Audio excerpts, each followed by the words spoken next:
Comment gagner en spontanéité quand on est introverti? On dit souvent que les introvertis sont un petit peu longs à la détente. Alors ça vient de choses qui sont assez liées à notre manière de fonctionner, à notre tempérament. Hein. C'est pas, alors il peut y avoir un manque de confiance en soi qui fait qu'on ne sait pas trop ce qu'on veut, qu'on a du mal à être connecté à ses opinions, son avis, etc.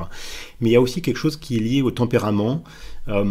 Comme on a besoin de beaucoup intérioriser les choses, de mûrir nos réflexions avant de les exprimer, eh bien tout ça, ça prend un petit laps de temps. On dit souvent que les personnes extraverties réfléchissent à voix haute, alors que les personnes introverties ont besoin de mûrir leurs réflexions avant de les exprimer. Et il y a eu même des expériences liées à ça, des expériences scientifiques qui ont montré qu'il y avait vraiment quelque chose dans la chimie, le fonctionnement de notre cerveau qui montrait cette différence entre les personnes extraverties et introverties. Donc, je crois qu'il faut vraiment accepter quand on est introverti que c'est quelque chose qui nous définit relativement pas mal, ce manque de spontanéité, le fait qu'on ait besoin d'un petit temps, en tout cas, pour réagir dans certaines situations. C'est assez logique quand vous pensez que vous êtes une personne réfléchie, qui a besoin d'intérioriser les choses, qui a souvent du mal à parler rapidement de soi, etc. On est beaucoup en nous, et donc extérioriser les choses rapidement, c'est toujours un petit peu compliqué. Donc quand quelqu'un arrive et vous dit concrètement « alors comment ça va ?», c'est souvent très difficile de réagir comme ça du tac au tac, parce que voilà, le temps de réfléchir à qu'est-ce qu'on pourrait dire, et qu'est-ce qui pourrait être intelligent de dire, etc. Donc c'est d'une certaine manière, c'est un petit peu une fatalité, on est un peu condamné à être un petit peu long à la détente, comme on dit. Maintenant, il peut y avoir des nuances et il peut y avoir des choses qu'on peut faire pour être un petit peu plus à l'aise, un petit peu plus rapide dans nos prises de parole. La première chose, c'est de bien se rendre compte que c'est quand même lié à des situations spécifiques. C'est souvent quand il y a la pression de devoir dire rapidement quelque chose, donc quand il y a un groupe, par exemple, il y a des conversations croisées, et là, vous avez la pression de devoir intervenir rapidement, parce que sinon, les conversations passent déjà à autre chose. Et donc là, le fait qu'on soit un petit peu long à la détente va compliquer les choses. Si vous êtes seul avec un ami ou avec un collègue et que c'est quelqu'un qui est plutôt posé comme vous et qui a tendance à attendre avant avoir une conversation plus calme et posée, vous allez avoir beaucoup plus de facilité à vous exprimer, à prendre votre temps pour trouver vos mots et ça va très bien fonctionner. Et ce côté long à la détente ne va pas du tout être gênant.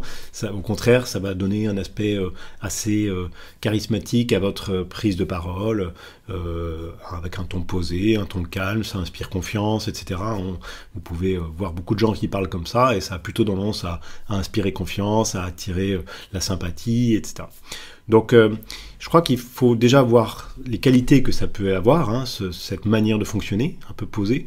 Une personne récemment me disait c'est marrant que tu parles de ça parce que on m'a fait la réflexion une fois en réunion que je parlais pas beaucoup, mais que quand je prenais la parole, tout le monde se taisait, c'est toujours très intéressant, et on m'écoutait parler calmement et posément, parce que justement, comme je parlais peu, mais en général quand je parlais, c'était quelque chose d'intéressant, donc voilà, tout le monde écoutait, et il y avait un certain respect de cette prise de parole.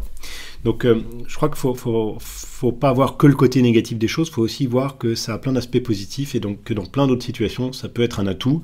Là où des personnes qui parlent très vite tout le temps, qui s'expriment un petit peu sans trop réfléchir à ce qu'elles vont dire, ça peut paraître très attirant et très chouette à première vue, et ça l'est dans plein de situations, mais il y a aussi des situations où ça va les desservir, parce que par exemple ils vont dire trop vite des choses qui pourraient blesser les autres, ou alors ils vont dire des choses qu'ils pensaient pas, ou alors ils laissent peu d'espace aux autres, etc. Et souvent ils vont, sans vouloir eux-mêmes aussi, d'être dans cette énergie-là, et de pas assez laisser les autres parler, ou d'avoir dit quelque chose qu'ils regrettent, etc.